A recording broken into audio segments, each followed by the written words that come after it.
Македония, Африка, Франция и, конечно же, Россия. На международный саммит молодых парламентариев съехались участники из совершенно разных уголков мира.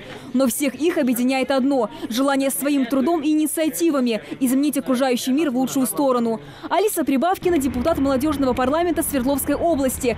В первую очередь от форума ожидает наладить взаимосвязь между всеми молодежными законодательными органами страны. И хоть молодежным депутатом является всего лишь 2 месяца, у девушки уже есть свои проекты. В основном это у нас работа с младшим поколением. Нам важно взаимодействовать и найти точки соприкосновения для дальнейшего роста, для дальнейшего общения, продуктивной работы. Все-таки важно понимать, с кем нам работать и как, сойтись мнениями.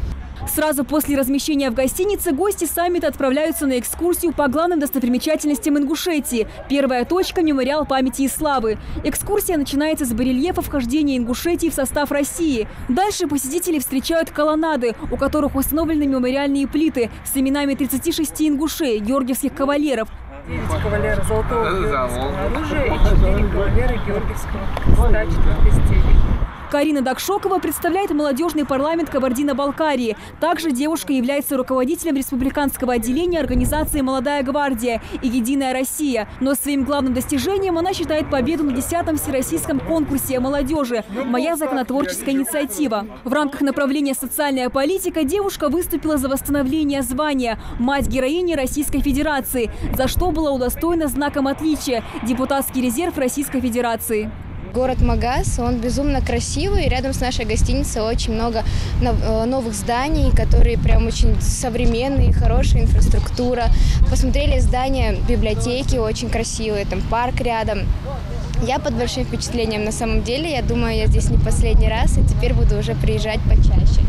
Следующий экспонат – паровоз серии Л-2046 и вагон-теплушка. Точные копии тех, в которых когда-то депортировали ингушей. Исторические события, которые пережил ингушский народ, сильно впечатлили Ахмеда Дарара из Африки. Молодой человек изучает международные отношения в Российской академии государственной службы и народного хозяйства. Ахмед давно мечтал посетить Северный Кавказ. И Ингушетия – первая республика, которую он увидел. Тут очень красиво. С первого момента, как я оказался в городе Магаз, мне очень сильно все понравилось. Особенно центр города. Меня сильно удивили остановки. Это вообще целая библиотека, где можно сидеть и ждать автобус. Такими остановками может похвастаться далеко не каждая страна.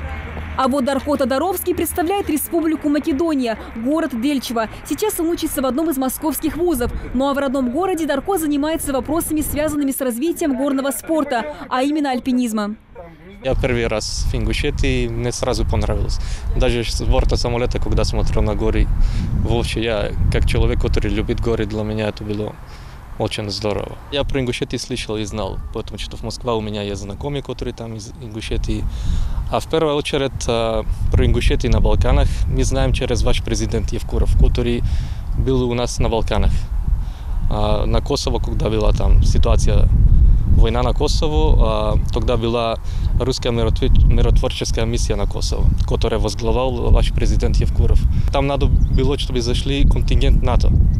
Но русские под водством Евкурова зашли из Боснии и Герцеговины, опередили их и заняли военный аэропорт Слатина, который очень важное стратегическое местоположение имеет на Косово. И так всех на Балканах, особенно в Сербии, там, Черногории, часть Македонии считают Евкуров как герой. Магаз-2018 – первый в СКФО молодежный саммит, представляющий собой социально-образовательный проект, направленный на повышение конкурентоспособности лидеров молодежных структур иностранных государств и регионов России. У нас завтра запланировано открытие, где будут представители парламентаризма, в целом видные политики как нашей республики, так и на федерального уровня. Ребята смогут их послушать, задавать свои вопросы и перенимать опыт. Следующее у нас запланировано проведение политической игры, проведение тренингов с участием, которые будут вести эксперты федерального уровня. Уже завтра участники саммита познакомятся с составом и структурой нашего парламента, узнают историю ингушского парламентаризма, которая началась в далекой древности с Народного совета старейшин. Амина Бокова, Рахман Суров, Новости 24.